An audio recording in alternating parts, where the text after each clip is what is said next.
this is the best like collection of skill talent I've ever seen at Georgia Tech.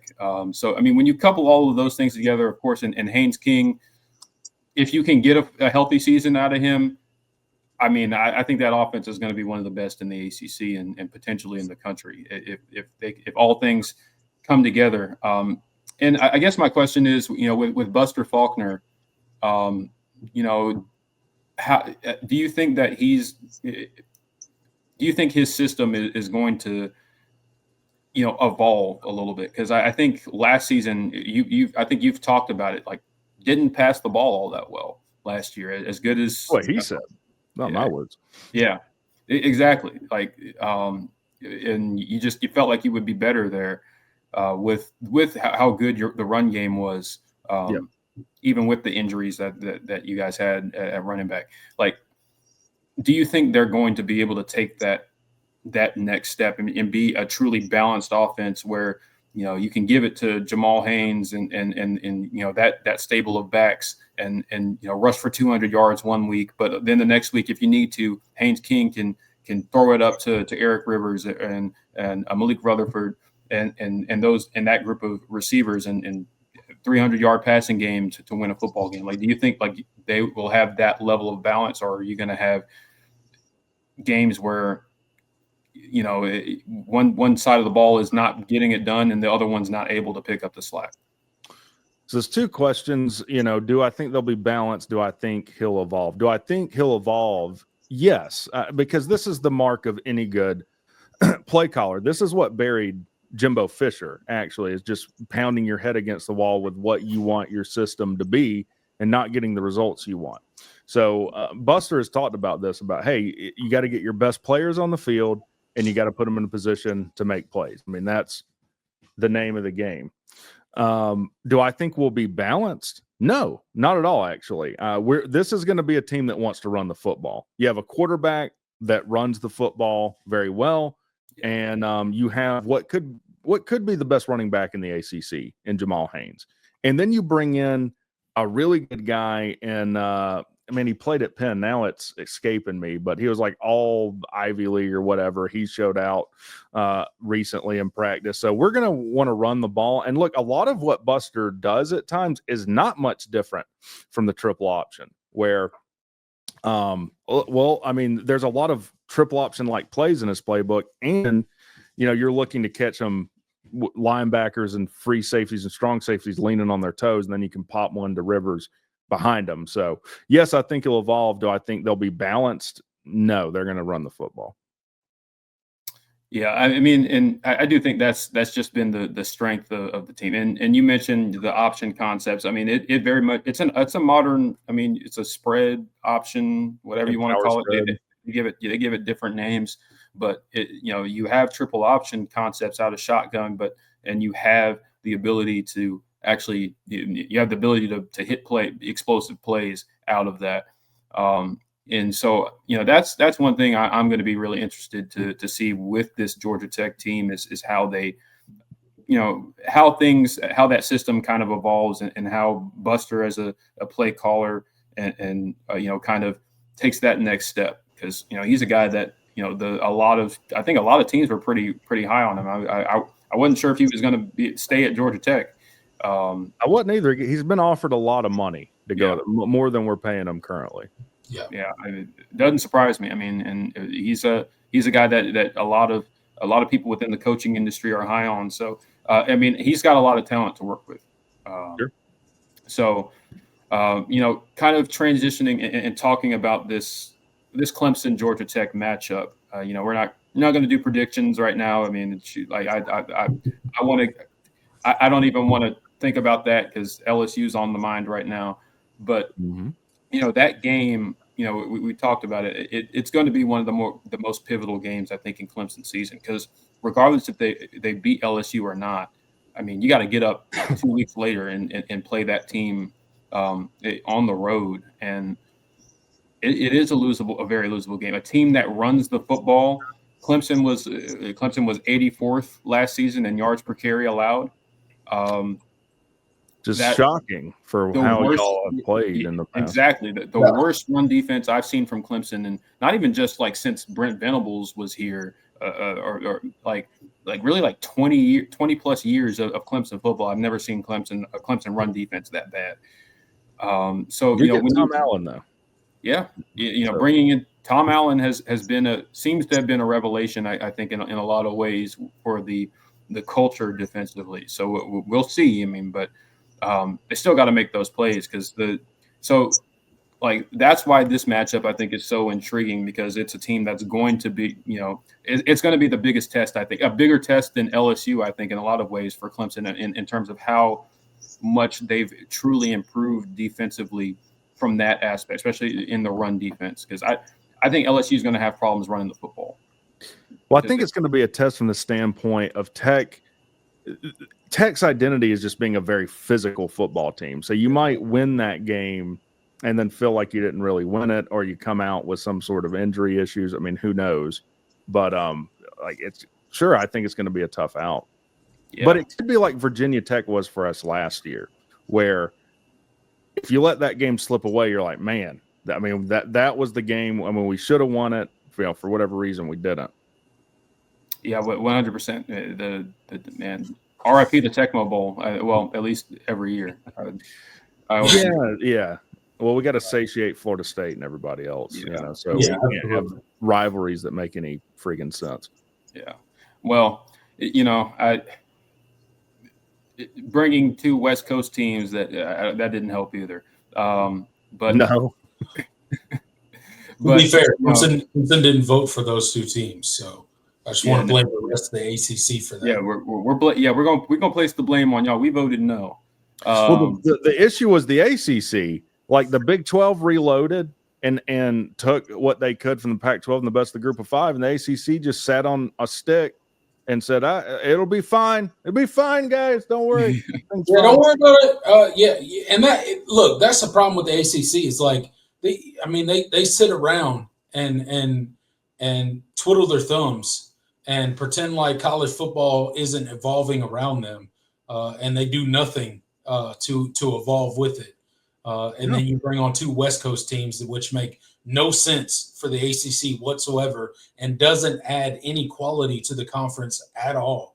No disrespect to Cal, no disrespect to any of them, but at the end of the day, there was no quality added to the ACC at that point. You just added teams just to add them. And Stanford might be the worst team. It's the reason that the ACC is in this position to begin with. It's the reason that Florida State sued the ACC. It's the reason that Clemson sued the ACC. It's the reason that multiple teams other than Clemson and Florida State want to get out of the ACC because they operate in a way that makes no sense for the future of college football. So, whatever. They've never been a forward-facing league when it comes to football. That's been a thing about. No, it's not like they have experience with this. The Big East, didn't they take the Big? Did they do this in the Big East before it was cool to do? Yeah, you would think so. But I got a question for you, Rec Talk. Just looking at Georgia Tech this season, we've talked about kind of their ceiling. We've talked about their floor and their schedule being a little bit favorable than what Georgia Tech is used to. But what are your biggest questions as a Georgia Tech fan that follows college football as closely as me and Jordan do from a Clemson standpoint? What is your biggest questions? Fall camp, right? We're in the midst of fall camp. We're about to kick off the 2025 season. What are your biggest questions coming into the season for Georgia Tech, and what do you hope they answer in fall camp coming into this season? Yeah, look, I think offensively we're going to be fine. The biggest question, not to sound like a broken record, is going to be defense. Are all these tough games you win going to have to be shootouts? Because I don't think that works for a team that likes to run the ball like we do and can't throw as well. Like when we beat Miami last year, what was the score of that game? Like 28-23 or something like that. 23. Yeah. I have no idea. But it wasn't a shootout, and that was the best offense in the country last year, and most statistical lines. So, and being a knock him in the mouth defense is in line with just what the identity of the team is. So, The biggest question mark is that defensive front, and to even go into more in depth is the pass rush. And to my knowledge, if you had a Georgia Tech, if you had Jess Simpson, our defensive line coach, on, I think he'd tell you the same thing. I mean, I think he would tell you the same thing. That's our worry. I think probably your ones in that 4 up front, they probably feel decent about, but the depth behind it is a huge question mark. Then the health of Haynes King, that would be my other question mark. Does he continue to play like he did last year? And I think my prediction was he probably won't be 100% healthy after the Wake game. So what does the health of Haynes King look like? And then we're going to see 2 quarterbacks this year. I can almost guarantee you're going to see Haynes King and Aaron Philo. Other thing would be, what does Aaron Philo look like year 2 coming out? And I guess we haven't talked about it. Look, Eric Rivers was an All-American, but he hasn't played for Georgia Tech. I mean, that's the thing that kind of isn't talked about in the portal, is everyone will be like, hey, we got this guy, but he's never played for you before. He's never played in your system. So what does Eric Rivers look like in our system? Because the biggest reason Singleton left was money, but number 2 was we didn't get him the ball. We just didn't get him the ball enough, right? So can you, like, if Tay Harris pops off this year, there are going to be people dropping a bag, right? There's the question mark number 3. As we get toward the end of the season and the first portal window hits, can you keep your guys? That I don't know. So that would be my biggest question mark. Yeah, and that's one of the things that Clemson, puts at the priority of their program is keeping their homegrown guys home, and that's where they use the bulk of their NIL money. But that's certainly a question in college football, like none other. College football has evolved into this thing where not only do you have to recruit high school players, not only do you have to recruit future talent, but you have to allocate significant resources to your roster and re-recruit your roster each and every year, not only after the season, but throughout the season by, as you mentioned, getting them the proper touches that they feel like they deserve. I mean, college football is one of the most convoluted, crazy sports when it comes to just managing a roster. Like, I think it's the hardest sport to manage a roster in all of sports, period. That's why you see an exodus of coaches to the NFL. And not only are you recruiting your own roster, you've got to deal with their agents. Yeah. There was a great article in ESPN about Clayton Powell-Lee that plays for us. Tampering doesn't exist because your agent, he will just go shop you out. Hey, Virginia needed defensive backs. So you need defensive backs, I'll talk to him. So we'll see how this House ruling, like, I don't keep up with it as much because I care more about college football than like Perry Mason and stuff. And I don't pretend to be a contract lawyer and all this other silliness, but we'll see how this clearinghouse is supposed to operate. Because as far my understanding is, me and you are not allowed to just give kids money, right? It's got to run through, this clearinghouse, and they said like 90% or whatever number was going to be denied. So make that it has nothing to do with Georgia Tech, just college football in general. There's question mark number 4. How the hell is that going to work? Allegedly anything over $600 has to be cleared by the quote unquote college football committee or whatever they're calling themselves. And me and Jordan have talked about it on the show before. Like, how long does that hold up? Like as soon as, I guarantee you, as soon as a college football player's NIL is taken into account by that committee, it'll be tied up in court like everything else with the NCAA when they try to enforce any rules, and it's not you can't enforce that legally. That's what I think about the House settlement. I think the House settlement was a great idea, but I don't think when you get into the legality of things, I don't think it's enforceable in any way, which is the whole problem with college football at this point, is you can't enforce any rules. every time the NCAA tries to enforce any rules, and us as college football fans, we continue to try to beat up the NCAA when it comes to rules. But at the end of the day, what do you want them to do? Every time they try to enforce a rule, they get a junction by some federal judge or this judge or that judge or whatever. Like, I mean, at what point do we get to a point of college football where there are enforceable rules and regulations where tampering is corralled, and where we can get to a point where rosters are not being tampered with in any way? All season, we already have players suing schools now. Like that kid, went from Nebraska to Miami, and it's not like if I'm on your show and it doesn't go well, I'm like, oh, I'm going to sue you. That's not how the position the NCAA is in. Is the entire chat then sues you. Yeah. That's the position they're in. Yeah. So it might not even be about enforceability. It's just we can't afford to litigate 50 lawsuits at a time in perpetuity. So that I don't know a solution for. I don't see one in the near future. No, 100%. It doesn't make any sense. And we're just kind of along for the ride. But that's kind of how the general college football fan probably feels about it. All right, Rec Talk. I've got one last question for you, and then I'll let the chat kind of spitball some at you, and we'll let you go.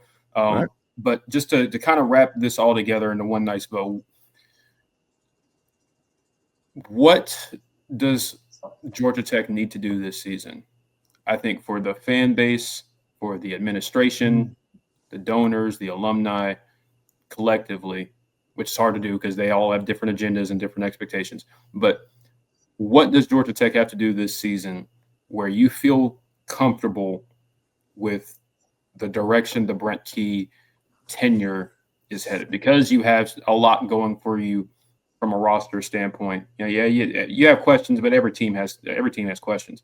But the offense projects to be one of the best in the ACC. There's a really nice collection of talent. The recruiting, the quality of the roster overall is in the best shape it's been.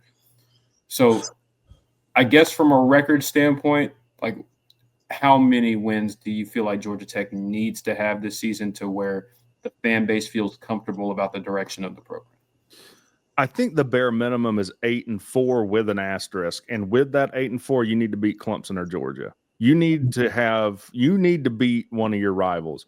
We haven't beat Clemson since Deshaun Watson's freshman year. So, I mean, it's been don't remind me of that game. Gee, that one of the worst football games I've ever seen. Cole Stout. I still remember it because I went on Twitter and they had Cole Stout and then the trash can emoji. But, you got to beat one of your rivals. If you go 7-6 again, then I do think some questions come up. Like I said before, like, okay, what's going on here? Like, we got to take that next step. We're there. We have the talent to do it. We have the buy-in now. We got to do better.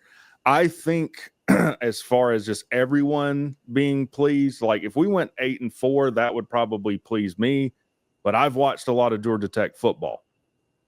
9-3 would really, I think, make a statement and make most people happy. That puts you in the ACC title contention and possibly the playoffs. Because if you were to win the ACC title there, 9-3 would be probably with 2 ACC losses, Clemson, and then you drop to someone else.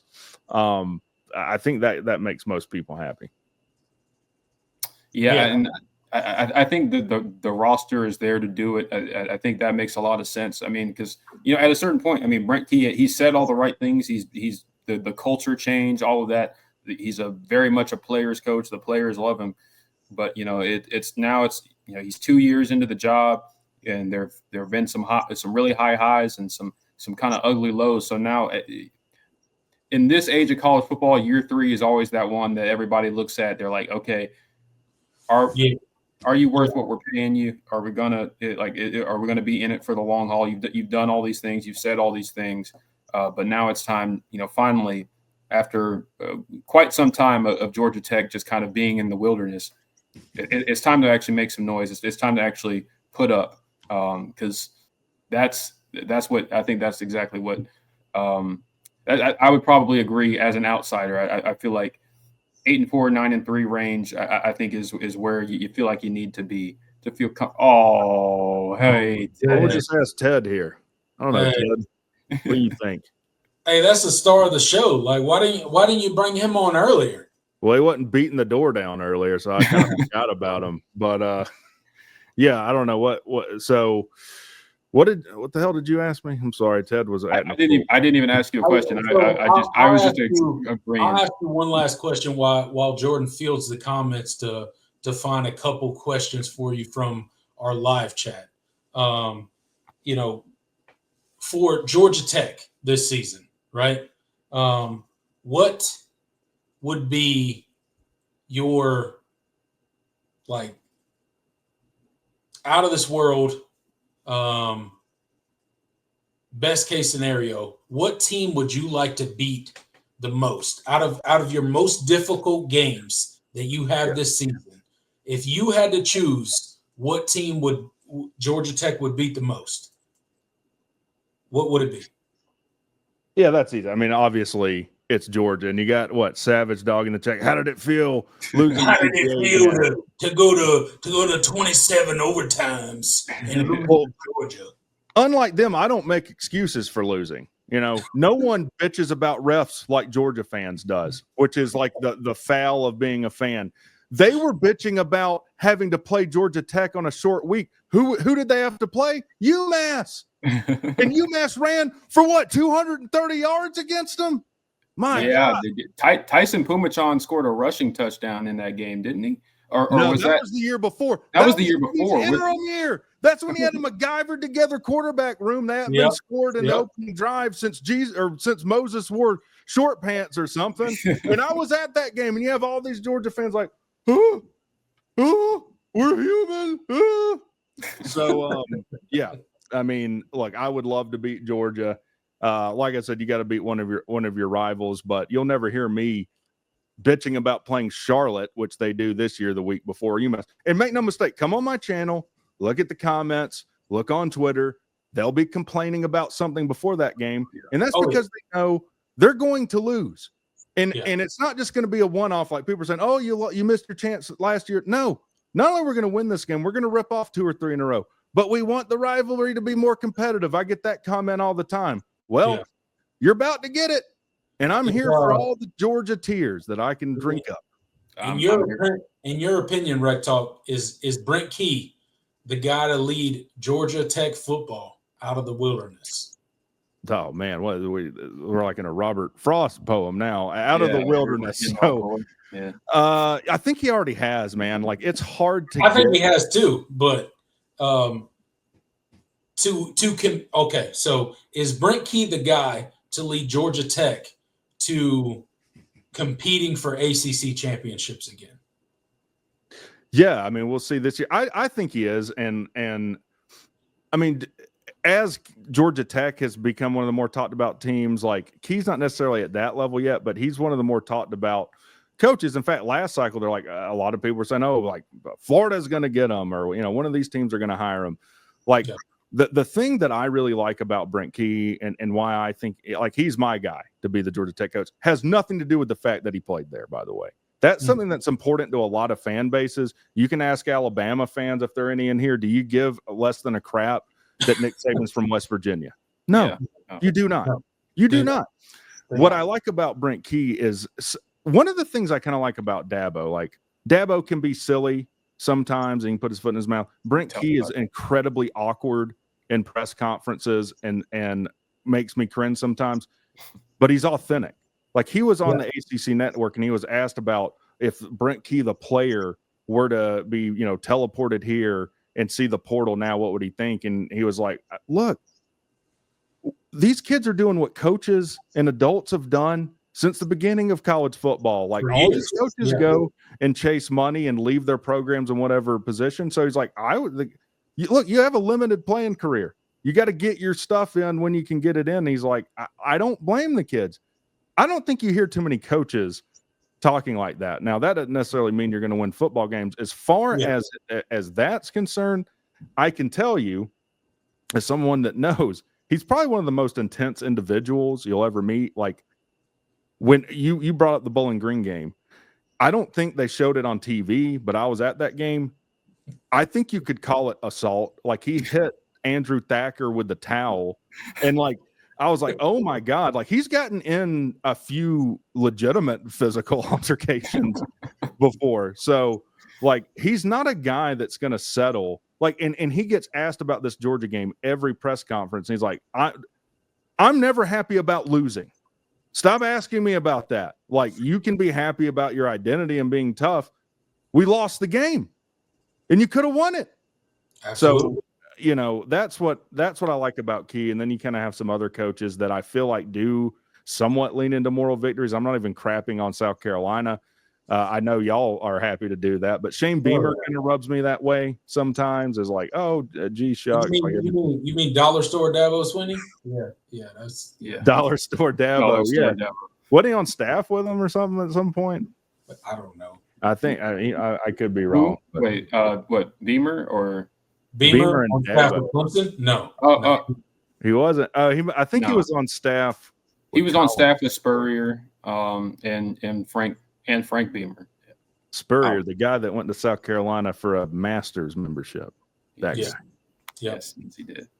He was playing golf and part-time coaching. Yeah. Especially towards the end. He totally quit. Yeah, he quit. He quit mid-season. Yeah. Dude, that was wild. He was just like, you know what? The hell with this. He's like, yeah. He's like, I'm a Hall of Fame coach. I don't even know what I'm doing here. And a Hall of Fame player. Yeah, you know what's funny? There was a clip circulating. It went viral back in the day, but I saw it on Twitter. Like, I think a couple weeks ago. It was a fall camp interview with Steve with Spurrier right before the 2015 season, his last season when he quit. And he was just talking about, man, everybody sucks. The receivers suck. The quarterbacks suck. We're not a very good team right now. And like the reporters like asking the question, they're laughing and chuckling. They're like, oh man, that's Steve right there being Steve. And then he was telling the truth. Dude, he was hilarious. I tell you, in affect, how he holds like himself physically, he reminds me of Greg Maddux. Like, he's so awkward, and especially the way he holds his mouth. So like, in one of the SEC media days, they were asking like, you know, give us one word that describes your team. So like, Mark Richt was the coach at the time, like, you know, intensity, like they're all coming up with these words. And they asked Steve Spurrier, he goes, we're all right. We're all right. So, like, that was his word. When Jadeveon Clowney was there, he was injured, and then instead of going to practice, he was just playing like hearts in his dorm or something. He's like, no, I'm the dummy on that one. He didn't know he's supposed to be at practice. No, I'm the dummy. Gotta love Steve Spurrier, man. Yeah, I hated him while he was there, but you know, it just what the character he was, like, he legitimately, genuinely. Also, like him and Dabo's back and forths were gold. Yeah, back in the day. I mean, and now they're friends. Them two going at each other were amazing. Yeah. Now I think Lane Kiffin's trying to be that in the SEC, and he's just not quite Steve Spurrier. He doesn't. No, he doesn't have that. Lane Kiffin is a low-level troll and a part-time college football coach, and I don't care what anybody says about it. Well, he has like canned lines like, "Get your popcorn ready," and then he just runs off like a cockroach. Are you playing that? Right. Jordan, you got a couple of comments? I do. Let's talk here from the comment section. I do. I'm going to start with one of our channel members, David. He asks, which game do you feel better about, Georgia Tech versus Clemson or Georgia Tech versus Georgia? So not who you want to beat more, but who do you feel better about beating as it stands right now? Yeah, who do I think will beat? What are you doing, dude? I'm trying to answer questions, man. So I'm not even trolling Georgia when I say this, but I feel better about the Georgia game. Georgia doesn't have Cade Klubnik. They've got a guy in Gunnar Stockton coming in, and look, they retool in the portal and whatnot, but we just have not been able to be competitive against Clemson, period. We were not competitive last year. We were competitive one year under Collins, but I know which one. The 14-8. I believe that was. I don't remember that. Yeah. But then Collins is going to do dumb stuff. Yeah, he's going to call a timeout, 10 seconds before half just to run the clock out after the timeout and stuff like that. So, No, I feel better. I feel better about the Georgia game. I don't think that's ridiculous. I don't think that's ridiculous to say that. That's not ridiculous. You're gonna piss Georgia fans off with that, but it's not hard to do. They're sensitive. They think their feelings matter, and et cetera. Yeah, we share in that. Even though, like, it's kind of weird because we're both all three programs are rivals, but they'll be like, "Why is no one talking about us?" And then you talk about them, and they're like, "Why is everyone just a hater?" Yeah. Okay, cool. Hey, what do you want? They haven't been the act like you've been there before. Like, they had never heard that one. Well, they act like, "Oh my God, I couldn't go through those Mark Richt years again. I couldn't do it." It's like, man, how to say I'm the softest fan base in the country, and they are the softest fan base in the country. I'm telling you. Mark Richt averaged like 10 games a He was a great coach. a year. He's a Hall of Fame. Yeah. He's in the Hall of Fame. Exactly. Great coach. Oh, man. Dylan asks, what has been projected as well the biggest loss and possible gain in the transfer portal for y'all? I would think your wide receiver, Eric Singleton, but I assume he's talking about a different running back than Jahmyr Gibbs, considering he hasn't played for Georgia Tech. Jahmyr transferred to Alabama a while ago, but that was a while back. He's in the NFL now. Yeah, I don't know if people know pretty that. good back. Maybe Hoffler plays for Detroit. Now the biggest loss is not Eric. The biggest loss is not Eric Singleton Jr. It's probably the guy we lost to Texas Tech. I'm trying to remember his name. He was a guy off the defensive front, Romello Height. Loss because that's our biggest I like him. We've got people in the wide receiver room that are going to make plays for us. Go ahead. So Rec Talk. Let me ask you this, because me and Jordan had this conversation off air, I think, the other day. Like, did Texas Tech just figure out that they could pay players, or like what happened? Like did they just realize that NIL was a thing and they could pay players, or I don't understand. Well, I'm glad you brought that up, because they can pay all these players. You know who they can't pay? Mike Leach, what they owe him out of his contract. That's right. They lie. It was a lie demonstrated in court that it was an orchestrated lie as to why they fired him. You know what they did? They invoked this sovereign immunity crap and said, "Oh, we're Texas, so we don't have to pay you." But don't worry. Some guy on Twitter told me that they paid him quietly behind the scenes. I'm like, my God, yeah. And my wife being out until 1 a.m. is nothing to be worried about. I got you. I got you. No, that they got some oil money, I guess, over there, and it'll be interesting to see. I saw someone put possibly their coach on the hot seat because they've spent so much money. If they fall on their face this year, they're probably going to be looking to make some changes. But yeah, I mean, because they probably their own fault, because they just figured out 4 years into it that they could pay players to come to Texas Tech. What's in Lubbock, Texas? Yeah, what's out there? Some tumbleweed, and it is a very. I've been told it's a very. There's not much to do out there. Money. That's all that's out there. Money. That's it. Yeah. But that's not even from. But it's not even in the town. It's just the people that went there. And I hate Texas Tech just for the Mike Leach thing. If you can't pay the guy, and he has a JD. He's a Juris Doctor. Yeah, I'm with you. Ridiculous, man. All right. We'll do one more, and we'll get on out of here. Christian has more fantasy points this season, Rutherford or Rivers? That's going to be tough, because Rutherford is a slot guy that catches a lot of screens. So for him to have more than Rivers, he'd have to break free from 3 yards from the line of scrimmage. But then Rivers is probably going to get hit downfield more. So this is actually a good question. It is. I'd probably say Rutherford. For more targets. Yeah, he's going to be targeted more. Yeah, it's his last year. He's comfortable in the system. Yeah, So I think both. and if you're in a PPR league, that matters even more. So, I have made a personal a personal mission of mine to abstain from fantasy this year. So all college fantasy, because my life outcomes are better when I don't have it on the brain. There you go. I've realized Life that. outcomes.